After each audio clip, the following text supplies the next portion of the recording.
On this episode of MythBusters, Doctors Heineman and Savage raid the archives for a movie myth about a bike flip. If you poke a pole in the front spokes, will it really flip out? Timing was perfect. If you say so, Junior. And Cary Grant and Tori are Breaking Bad We're busting out of here, see? to test tall tales of prison breaks. They want to know if you can rappel to freedom using bed sheets, toilet paper, and hair? Ow!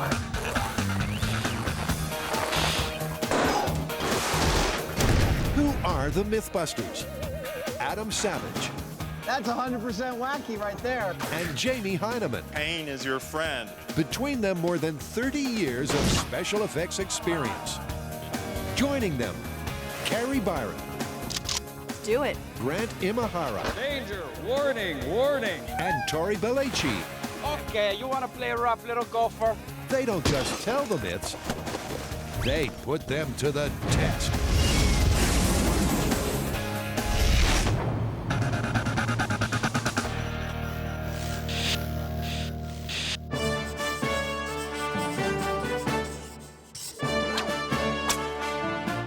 Let me guess. Indiana Jones? Yes, cast your mind back to Indiana Jones and the Last Crusade. Indy and his father are racing away from the Nazis on a motorcycle. Nazis come up alongside them and are about to get them, but Indy doesn't have a weapon. Quickly thinking, he grabs a flagpole, jams it in the front spokes of the Nazi motorcycle, and... The motorcycle flips up in the air, end over end. Bad time for the Nazi. Exactly. That is our movie myth. It's a classic scene from the silver screen. The doctors Jones, Jr. and Sr., are being chased by the Third Reich on bikes. But a flagpole in the front wheel of the nearest Nazi and a motorcycle flip-out sees our hero escape with a trademark cheesy grin. This one's really interesting from a physics sense because when I look at that scene, it doesn't seem awkward or out of place, but it does beg the question, is it really that easy to redirect all the energy that's going this way to going that way? I'm thinking that we break it down to its constituent components, test each one, and then put them all back together for a full-sized finale. This will be fun. It's been years since I've been on a motorcycle. Ever since that gang, right? So first things first, it's a motorcycle myth, and we'll be needing a... That's a bike. Exactly. Oh, it's lovely. I actually rode across the country in one of these things. No way. I'm just reeling from learning something about you I didn't know. It seems that there's a never-ending supply of those. It's a single-cylinder four-cycle. We call them a thumper. It's not like it's like an old-fashioned bike. Okay, it may be old-fashioned, but the movie bikes are vintage World War II. I know what you're saying. You're saying this really doesn't look like a vintage World War II era motorcycle, and it isn't.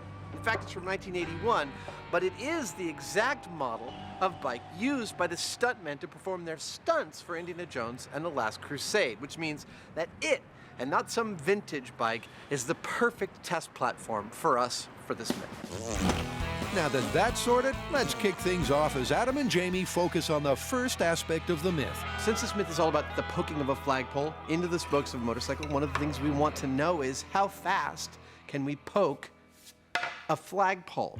Because once they know the speed of a human flagpole poke, Nice, Tiger. they can calibrate their remaining tests to just that. Just plain funny to let you exert yourself like that. I don't know why exactly. It just is. High comedy. Whatever floats your goat. And the high comedy on the high speed reveals the magic number to be 30 miles per hour. Cue part 2 of the experiment, a remote control flagpole thruster. You might remember this puppy right here from Birds on a Truck because this was our pigeon catcher. Yep, it's not a prop from Mad Max. It really is a pigeon catcher. Not that it caught any pigeons. It has an air reservoir, it has a valve, it has everything we need to shoot the stick into the wheels of the motorcycle. I just need to change the barrel a bit and we'll be good to go. In 3, 2, 1.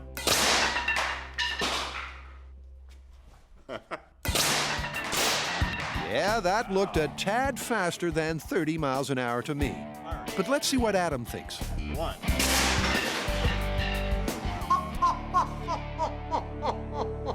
That might be a little too fast. That's what I said. Is everybody okay? That's dangerous. Yeah, we might have to tune that one back. The only problem that we're finding with this rig is that it seems to be giving us too much bang for our buck right now. 1. That's 143 miles per hour. Almost no pressure in this tank. This valve is so big that the stick is still going at like 50 miles an hour, which is way faster than either of us could throw the flagpole. I'm not gonna get tired of that. And so to get the speed they need, around 30 miles per hour, This is an exceedingly weird operation. they add some hose to decrease the pressure. Firing in 3, 2, 1. That might be it. That's it, that's the butter zone. 12 PSI, we get 28.5 miles per hour. That's perfect. As odd as this sounds, after destroying their wooden backstop, they finally got the ex-pigeon catcher throwing a flagpole at a realistic speed.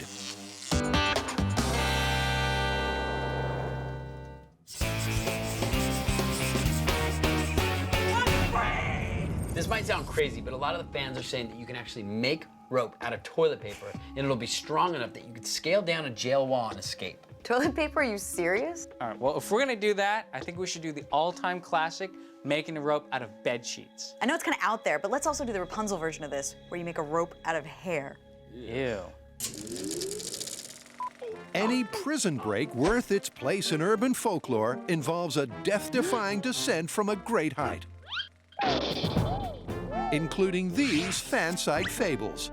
Desperate convicts, eager to be ex-convicts, have escaped jail with the apparent aid of cell-made ropes of toilet paper and bed sheets.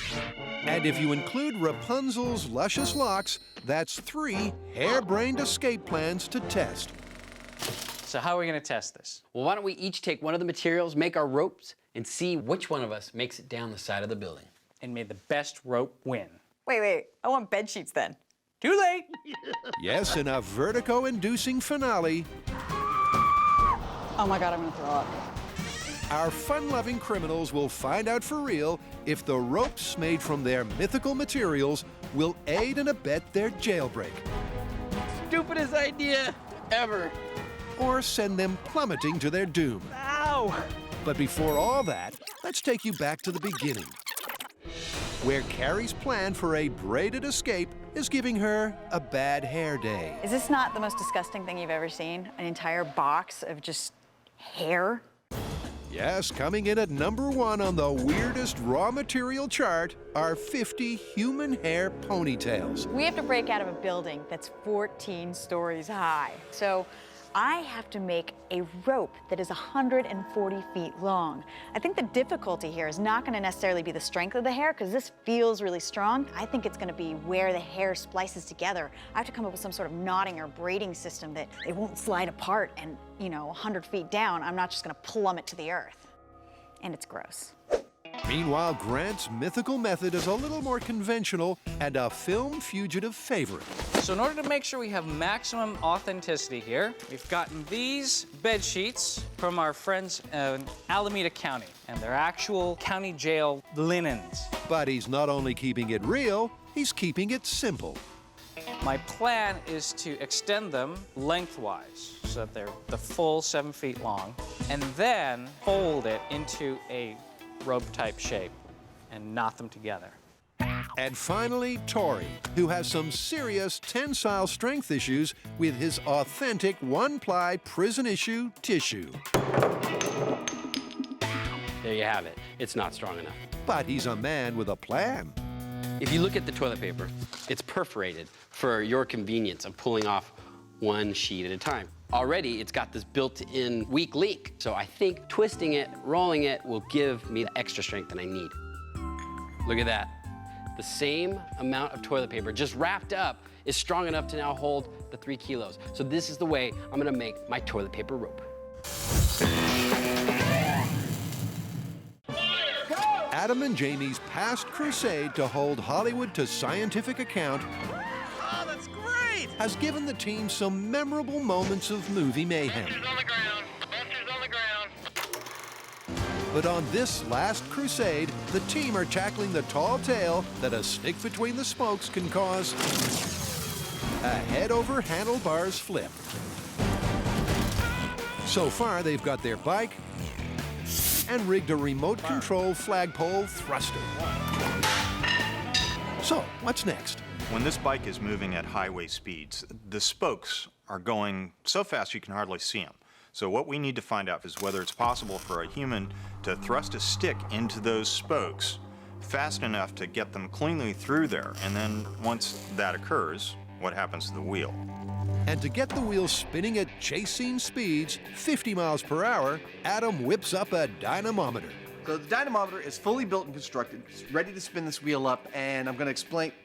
I don't really need to explain how it works, do I? The motor drives the chain, drives the wheel, spins it up to speed, we poke it with the stick. It's pretty straightforward. And now it's time for the old spoke and poke test. So with the bike secured, this test is all about the space between the spokes and not the full flip. This is going to be cool. Will a flagpole thrust at realistic speed actually penetrate the wheel? 3, 2, 1. Apparently not. Well, that was a bit of a letdown. Yes, the stick just bounced right back out. And after a second test under the same conditions produces a similar result, the guys decide they're missing the point on the stick and on the wheel. Maybe we want to aim the stick back towards here. Like the movie, the guys were aiming at 3 o'clock. But as that last test showed, in the time it takes to hit the spokes at 10 o'clock, the flagpole can wobble free. So, take 3. Only this time, they're targeting 9 o'clock. Firing. 3, 2, 1. Perfect. Penetration, wheel stoppage, and as a bonus, some controlled mayhem. We broke some stuff. We successfully stopped the wheel with the stick, and that's great. That's 15 pounds coming to a dead stop from 50 miles an hour. But this was a stationary test. When we go out on the road with this, there are hundreds of pounds in this bike, plus the rider that want to keep on going. And that's where the real fun's going to start. So, it turns out it actually is possible to get a flagpole in between the spokes of a motorcycle wheel while it's going 50 miles an hour. Yeah, you know, I don't see anything holding us up from putting this motorcycle on a trailer, dragging it behind a truck, and trying this test full size at speed. And then if there's any truth at all to this myth, bike's getting airborne. Exactly. So it's full scale ahead, and the plan in the can looks a lot like this. At the push of a button, the bike and Buster will begin freewheeling. That, in turn, will trigger the flagpole flinger and jam the stick into the spokes. And to get things rolling in the right direction, Adam's reinventing the wheel. Well, the first problem I think we got to solve is exemplified by taking a look at this footage again. Yeah, see that? Okay. The hubbed spoked wheel, it's not really ideal for us to shove a stick into because those spokes are not going to stay put. We need a wheel that can stay put under continued abuse for repeated tests, and we're going to use steel plate to do it.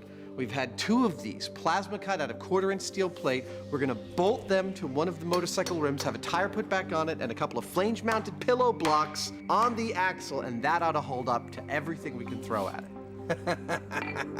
The Road Warrior would be proud. This thing is absolutely as solid as a rock. It's perfect.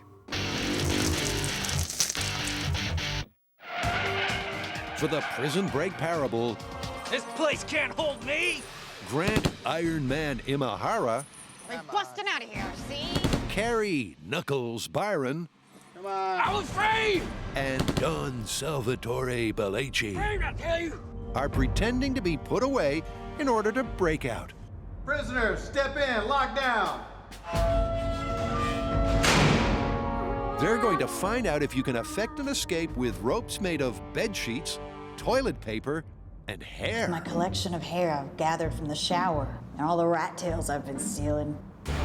I will have no problem making a rope and getting out of here. But despite being forced to use authentic cell-made materials, Warden, I got diarrhea. I need more toilet paper. the guys won't really have to prepare their escape in their cells. They get to do that back at the shop, where Tori has worked out that if he twists one-ply prison-issue tissue, it becomes less fragile. Look at that. That's pretty cool. But can it really be made into rope? As you can see, I'm twisting the toilet paper into little strings. Once I have enough strings, I'll weave it into a rope, and hopefully that will be strong enough to hold my weight, and that'll be my ticket out of this joint. And this process is taking a long time, but let's face it, I'm in jail. I got nothing but time. Someday I'll be free. Bing. It may be time-consuming, but before modern manufacturing techniques, this is exactly how real rope was made. Fibers of material were twisted into yarns. A few of these yarns were twisted in the opposite direction to form threads. And again, several of these were counter-twisted to form rope.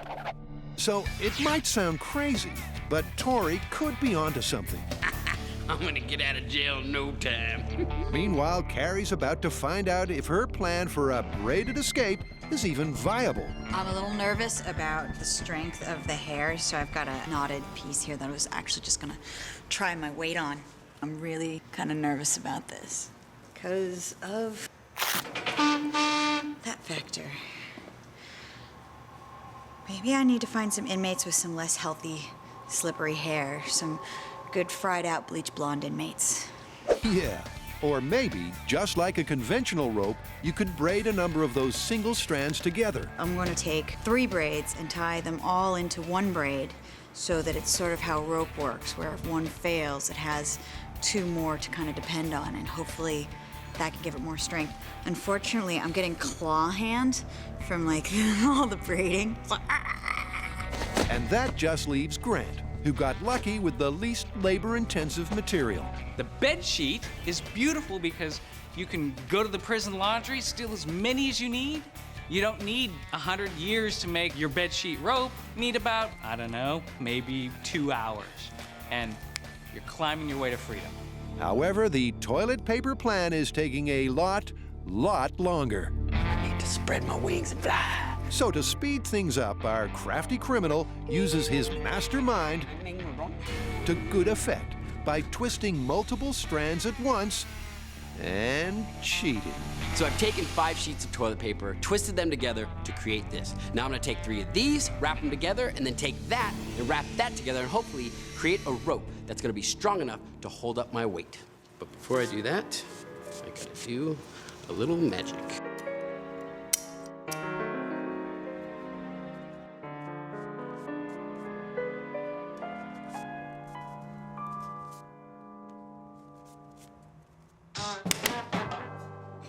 The amazing Balici. Meanwhile, over in Grant's cell, he's testing to see if the sheets can take the strain.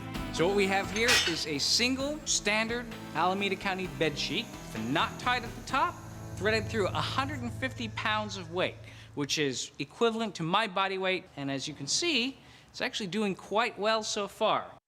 Outside in the exercise yard, Tori is also ready for a strength test. This might work. Carrie, however, is still desperately braiding and plaiting. She's more concerned about the hair's joints and splices than its tensile strength. After all, keratin, the major protein component of hair, is as hard as nails, literally. It's also the stuff that forms horns, claws, and hoofs. The question is, will it also make rope? Jamie and Adam are flipping out. That might be a little too fast. All right. Testing the movie myth that jamming a stick between the spokes will cause a motorcycle flip out. But they've got a tough build ahead. In order to go full scale with this, we need to both be able to hold this bike and let go of it at very precise timing. So we're gonna start by building a trailer that holds it upright, that on the push of a button releases it, and then once it's released, we'll fire a stick right through those front spokes. In engineering terms, there's a mountain to climb. And what better way to show the passage of time than a montage?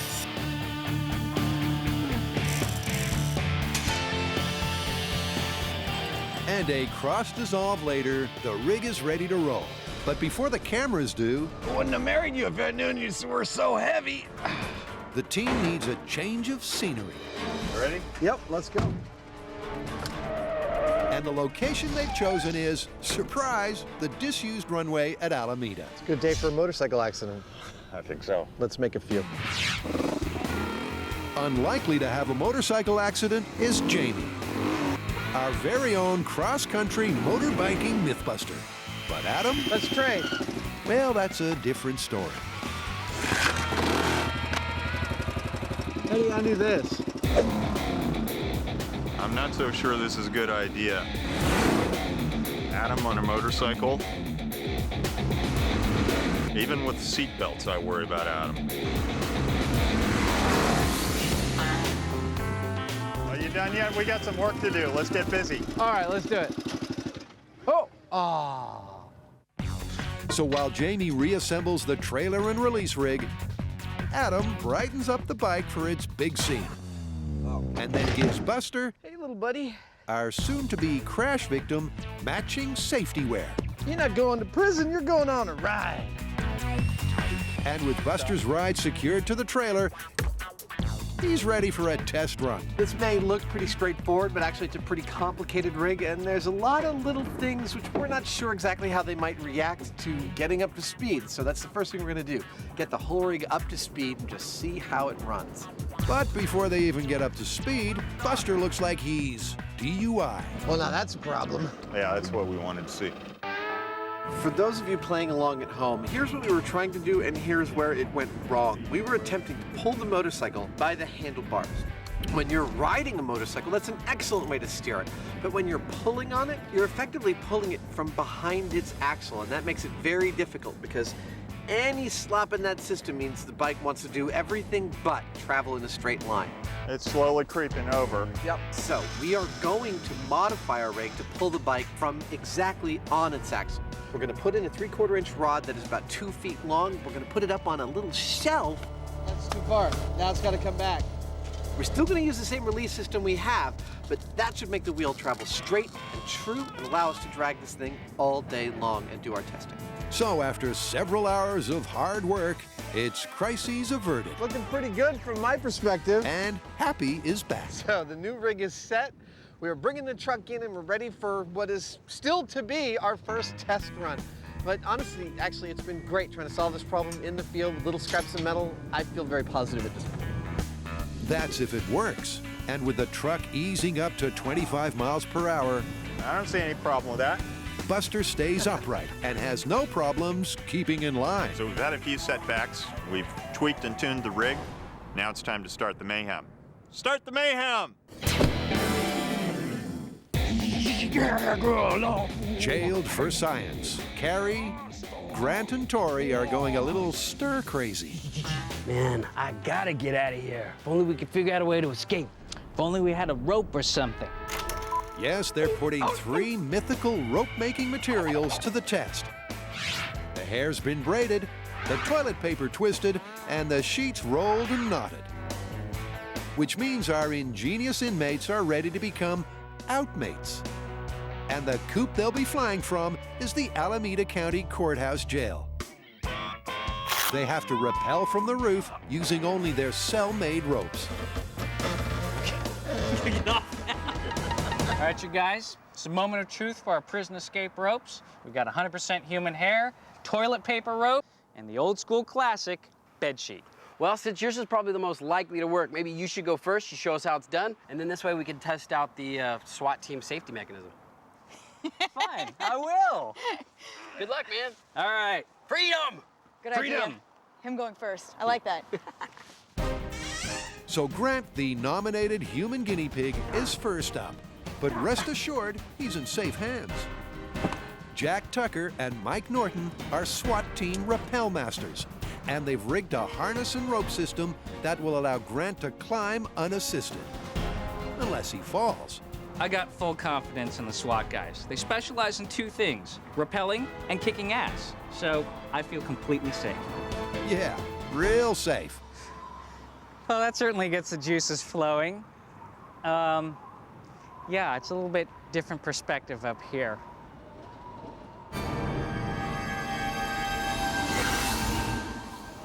I can do this. With every inch of that terrifying drop playing on his mind, Grant forces himself to focus on prepping for the climb. So this is the moment of truth for my bedsheet rope. Can you actually escape using a bedsheet and not have it break? Okay, it's long enough. Okay. So careful observers may note that I'm wearing, in addition to my standard prison garb, a safety harness. Now the important thing is that the safety harness is only in case the rope breaks or there's some other problem. Okay, you guys, I'm ready to go. The bed sheet will be holding my entire weight the whole time. Here I go. Grant's first careful steps are onto a convenient ledge just over the edge. Holy sheet, that's high! But from here on in, it's down to Grant and those knotted bed sheets. All right, you guys ready? Ready? Go Here for we it. go with the old school bed sheet. Be careful, little buddy. Despite the concern below, the early signs are good. He's doing the walk down the wall thing. Oh, it looks like he's done this before. You broken out of jail before? Wow, those are holding up. The bed sheets are holding up. He's getting tired. Oh, man. The question now is, can Grant hold himself up? Oh, God. He's just hanging. He's just hanging. Hang on, buddy! Don't let go! You're almost free! Atta boy! This sucks. You can do it. I've got climbing experience, but there's nothing to hold on to up there except for the rope. Pretend like your life depends on it, because it kind of does. It says, thank God that I got those big knots in there, because if I didn't have that, I'd be done. Oh, Grant, you're doing so good. You're almost there, dude. You're halfway there. The sheets are totally holding you up. There were a couple places where I couldn't quite get a foothold, and the rope just slipped through my hands, and that's where I got these hideous rope burns, which are really, really hurting. Oh, look at the pain in his face. Freedom's like 20 feet away. Yeah! Ow! Ow! Oh, yes! Yes! Yes! Yes! Yeah! Let go, you're there, dude. Yeah! I'm free! I'm free! Confirmed! Ow! Freedom. But with a bad case of rope burns. The good news is I can totally see why they put this in movies, because the entire time the bedsheet was solid. There was no ripping, no tearing, no giving way of the bedsheet. That was solid. And, you know, I had been in a little bit better physical condition, probably would have gotten down that no problem.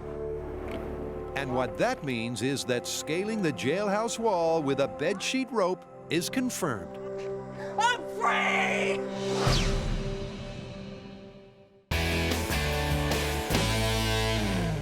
For those playing along at home, here's where we stand so far on the myth that jamming a flagpole into the front spokes of a motorcycle will cause it to flip up in the air. We've gotten a motorcycle wheel up to 50 miles an hour and found out that, yes, a human is totally capable of jamming a flagpole into that front wheel and stopping it. We broke some stuff. The question now is, if you're doing that to a motorcycle that's moving, will it have the effect that the myth states? The bike immediately stops and starts to cartwheel while going up in the air. Now we're going to see what happens for real. Okay, that's where we've been. But where are we going? So this is how this works. We're sitting on the back of a flatbed truck moving down the runway, and when I press this switch, I set into action a whole series of events. The first series of events he sets into action are electrons moving down this wire. Those electrons working so hard and beautifully, we get to this motor and start it to spin. This motor, mounted to this entire custom-built rig, meant to hold this motorcycle in an upright position, will start this all-thread spinning. This all-thread is mounted to a nut in the center of the handlebars, keeping it attached to the rig. The nut in reverse will release the bike from the rig. When the bike releases from the rig, it'll trip this little blast switch. The brass switch will then send a signal to this 2-inch pilot valve, holding back 25 pounds per square inch of pressure inside the Schedule 40 accumulation tank, which we've custom built. The air, once released, will travel down this flexible hose into this cannon behind the hickory stick, sending the hickory stick through the spokes of our custom built motorcycle wheel, stopping the motorcycle on a dime, sending it up into the air, and hopefully having everybody cheering for science. And with the crowd expectant, the team set up and step up for the first test at 25 miles per hour. You know what I hope? What? I hope it works. Me too. All right, let's start it. Buster, looking every inch a crash test biker, tailgates the truck, ready for his moment of glory. 20 miles per hour. And once the team are at test speed, 25. Adam calls it. Firing in 3, 2, 1. That went through. It stopped the wheel. Okay, Will, stop. Slow down and stop. It all happened pretty fast, but a quick look at the high speed confirms the Rube Goldberg-esque rig worked like a dream. Jamie hit the switch, Buster was released. Oh, I see it flicking the switch. The cannon fired, and the flagpole was jammed into the spokes, The timing is just dead on. giving Buster a taste of asphalt. How you doing, buddy? But there was no sign of the mythical flip. It couldn't be better, but I didn't see no Bico Flippo. Yep, no Bico Flippo, more of a Bico Topolo. So, what's next? The next thing we're going to do is ramp the speed up a little bit so that the bike will tend to want to stay upright for longer. And we'll probably get a little more energy in the process, which means a bigger flip if we're going to get one at all. So it's take two. He's holding up well. And this time they take the truck to 40. 30 miles per hour. Okay, firing in 3, 2, 1, go. Okay, you can stop. Stop. Stop. So the additional momentum didn't help the bike get airborne. Instead, that extra energy was used to snap the flagpole in half. You know what? That right there is the test. You know, that's the test. Yeah. And it didn't work. It broke the stick. I think that was the circumstances of the myth right there. We got the bike going at 40 miles per hour. We got the stick firing perfectly into the spokes. It didn't stop the bike, it didn't flip the bike, and it broke the stick. So what's next? Stronger stick. That was the circumstances. Let's try and get the results with a big fat steel stick. Steel it is. Yep, just like Buster, the myth is down, but not quite out. Carrie, Tori, and Grant have had success with the first of their Rappel to Freedom tests. I'm free! I'm free! This myth is absolutely confirmed, and I love it when myths are confirmed. The rope did not break. You can make a bedsheet rope and escape from jail. Let's not air this in the prisons. That's one down, literally, I'm free! with 2 to go. Now that the sheets are confirmed, it's time to see if all your hard work is gonna pay off. You look kind of nervous. You okay? I am kind of nervous. All right, good luck. See you on the outside. I'm not afraid of heights, but I'm really afraid of falling. And I'm not a mountain climber. This will be the first time I really will have done anything remotely like this. So, yeah, I'm nervous. Oh my God, I'm gonna throw up. And no wonder she's nervous. It's clear hair isn't exactly an ideal rope-making material. I was watching her form the rope, and there were many times where she had to take it apart because she would test it and it would just go whoosh. She's got multiple strands, you know, forming a big, thick rope of hair, but I don't know, at this point, my confidence isn't especially high. And neither is Carrie's. Whose hairball idea is this? Well, it's a harebrained plan for sure, but it's too late to turn back now. We're about to find out if that hairy lifeline will cut it. Man, Oh, it's looking pretty good so far, actually. well, the hair is It's holding up. That's great. It's incredible how strong it is. Whoa! It defies belief, but Carrie's descent is being supported by nothing more than a 140 feet long triple braided ponytail. How's it going, Carrie? I see split ends. You should have used conditioner. They're split ends. Hair care issues aside, Carrie's descent is going spectacularly well. You're almost free! The redundancy of the 3 separate braids seems to have solved the splice slipping problem. Oh, yeah! And her technique of sliding instead of climbing is just perfect. Yeah! You did it! The hair didn't break!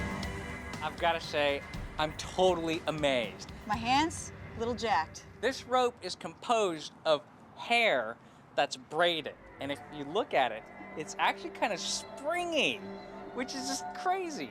It's effective. Disgusting, but effective. Yeah! Oh my God, that was so scary. Yeah. And the hair didn't break. I can't believe it didn't break. It was like I'd slide, grab a knot, slide, grab a knot. But the whole time I was just like, it's coming undone, it's coming undone, it's coming undone, it's coming undone. The only part it got really hairy, I would say it was actually, there's a portion in the middle where the hair's really thin, and I actually watched a little piece of hair go like this in slow motion, and I was just like, going faster, going faster. Then, when I was right close to the ground, I had about a foot, then I kind of dropped a little bit. That's the only time I actually felt the rope, kind of the belay, was the last foot. The whole time, that was sheer human hair strength. Incredible, but true. But unlike the bed sheets, the guys are reluctant to call this one confirmed. The hair worked, and it didn't break. I mean, it's not the most practical technique, but I mean, if you can get that amount of hair and braid it together, you can make rope and escape. Yeah, unless your name's Rapunzel, getting that amount of hair could be an issue. But as a mythical rope-making material, it does actually work.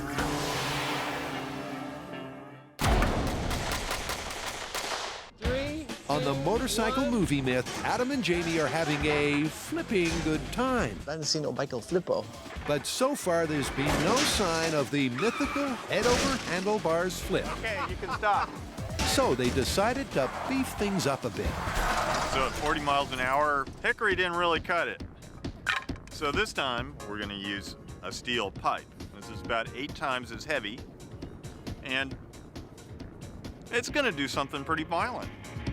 But that extra weight necessitates a couple of tweaks to the rig. I'm gonna up the pressure quite a bit to about 80 PSI, where we were doing about 20 or 25, and I'm gonna lubricate it a little bit. And since we forgot to bring the lard, the lunch table had a little leftover mayo, so I'm gonna try that. Sometimes you just need a little extra lubrication.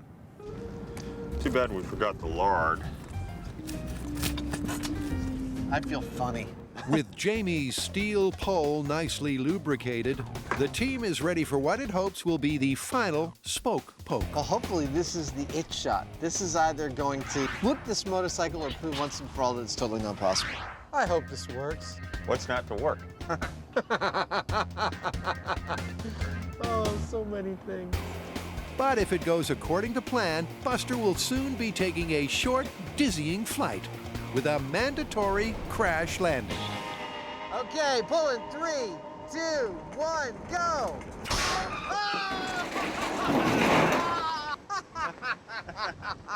Give me 5 there. Another smooth execution by the rig, and you could say the guys are pleased. Well, that seemed to work just beautifully. It doesn't get any prettier It than was that. flawless. And the bike did not flip. No, the No tire skidded. You know, that's it. That's the perfect test. It's forward momentum. It doesn't transfer immediately to vertical momentum. It makes all the sense in the world now that I've seen it happen. You know, you could stop the bad guy that way if you happen to have a steel pipe, but it's not getting airborne. It won't happen. It's gonna do exactly that. Dude, that totally worked. Quick grenade. The most important thing to keep in mind about this test is the traction between this wheel and the road surface. Nice work, Buster!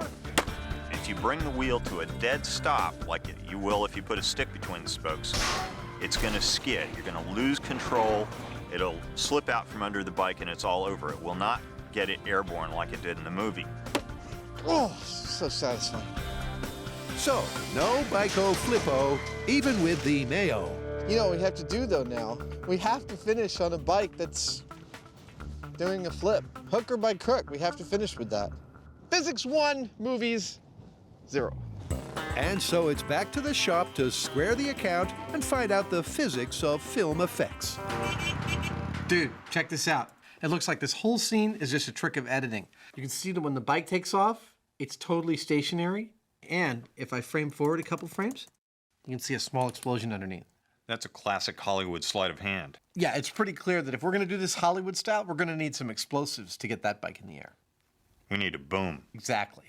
Yep, so the key is TNT. And with that in mind, our special effects specialists get back to work. This is what is known as a mortar. Now, this is what is going to make the bike do what we couldn't do with a stick through the spokes. We're gonna fill this with gunpowder. We're gonna put it underneath the bike, and it's gonna fire a bunch of black powder, shooting the bike way up in the air and spinning while it does it. To survive that black powder-powered flight, the bike gets a once-over from Adam. This may look like an ordinary bike, sure, but in fact, this bike has now realized the dream of all bikes, which is to be a stunt bike. I've reinforced its skeletal structure so that it can be punched from behind the engine and fly up in the air to glory. Sounds great, unless your name happens to be Buster. To get to the bottom of the toilet paper jailbreak, Oh, this prison food's killing me. You need to put more fiber in the damn food! Tori has taken a swipe at making a rope from genuine one-ply perforated prison poop paper. So my toilet paper rope is done. It's taken me a long time, and it looks like rope. However, it's still only toilet paper. So I'm hoping it's gonna be strong enough to hold up my weight. His chances are made of paper. His escape technique's paper thin. We better get out of here. They're gonna put us in the loony bin. Toilet paper rope, escape. Probably the stupidest idea ever. It's not that stupid. You've had stupider ideas. I'm gonna kick your butt if I survive, Grant. Watch that first step. She's a doozy. And that first step is also the crucial moment when nothing but toilet paper is taking Tori's weight. Oh my God. But incredibly, a few expletives aside, it's all going according to plan. Sort of. Toilet paper is used to wipe your butt, not climb down a building. It seems the real issue with the tissue is finding a firm grip. I'm off. You okay? And that, right there, is why we hired the SWAT team. Tori slipped. And if it wasn't for the safety harness, he was a goner. But aside from that sudden and terrifying drop, Yeah, dude, you're almost there. Tori and the toilet paper hold firm and make it safely to terra firma. You did it! How's those hands? They're numb. Who would have thought toilet paper works to escape prison? I'm amazed. I'm amazed that the toilet paper did not break. At least while he was making his way down. I'm free. I can't walk, but I'm free. Yeah, it broke, but it didn't break during the test. And so Tori gives toilet paper his seal of approval. I am totally convinced that toilet paper used as a rope is a plausible way to escape from prison. You saw it. It didn't break. It stretched a lot, but it didn't break. It was incredible. Toilet paper. It worked! We're free! That was amazing! 2 plausibles and it confirmed! Hair, toilet paper, and bed sheets. All right, I'll see you guys in Mexico in a month.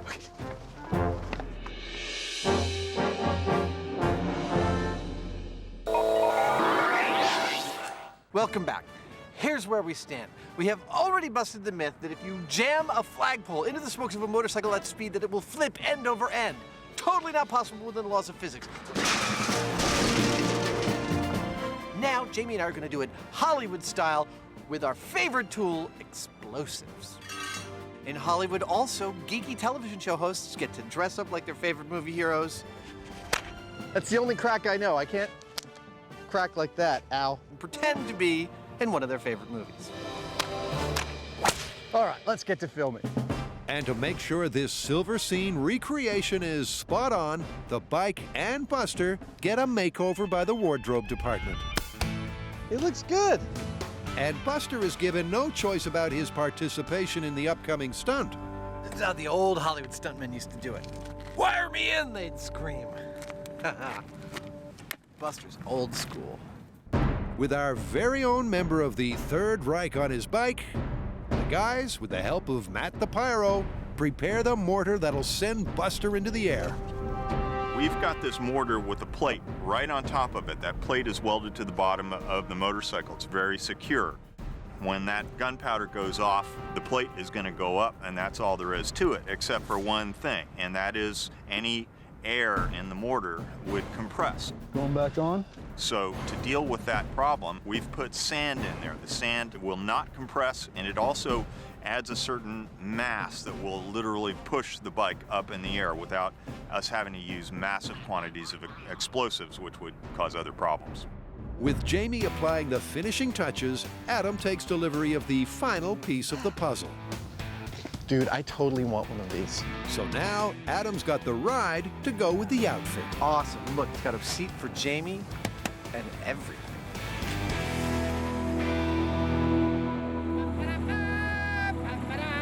Cue one very happy, geeky TV host.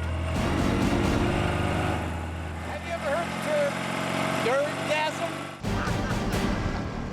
And with that out of his system, it's stunt time. It's like nerd fantasy camp. Okay, so here's how the MythBusters big budget movie shot is going to break down. Jamie and I will start the motorcycle and sidecar about 100 feet behind our stunt cycle. We're going to drive right past it, and then we'll get 100 feet ahead of it. The pyro's going to detonate the charge in this. Our stunt buster is going to fly up in the air end over end, and the long lens that we're shooting it from is going to make it look like we're a lot closer to the explosion than we actually are. You ready, old man? You got a taste for adventure? Okay. Here we go. So everyone, including Buster, is all set. Adam and Jamie roll up to speed, and Matt waits with his finger on the detonator. To get the shot, the timing, camera angle, and flight of the bike has to be just so. And that couldn't have gone better. Well, the timing was perfect. If you say so, Junior. Well, let's check the footage. The mortar exploded as Adam and Jamie hit their mark. And Buster, the chasing Nazi with the stick in the spokes, goes head over handlebars. Awesome. I'm seeing it go ass over tea kettle. That's exactly what it looks like in the movie. Yep, as a quick comparison confirms, the guys got the shot. It's beautiful. So you may watch this and still think, well, I think it could happen if the motorcycle under the right conditions. Let me point out, this stick in the wheel made the motorcycle skid. How much energy did it take to make the bike go completely vertical? Enough energy to crush this 3/8-inch thick steel plate and crack the frame in like 19 different places. That's a hell of a lot more energy than you can generate with a wooden stick. Myth busted. And now Buster, for doing such a good job, gets his reward. He really likes it this way. Nice work, Buster! Nice work! You know, at this point, we've done over 500 myths, and we get them from the internet, from movies, but the most important source is from you, the audience. So if you've got a myth for us to test, we'd love to hear about it. Log on to discovery.com/mythbusters, and if it's any good, we'll use it.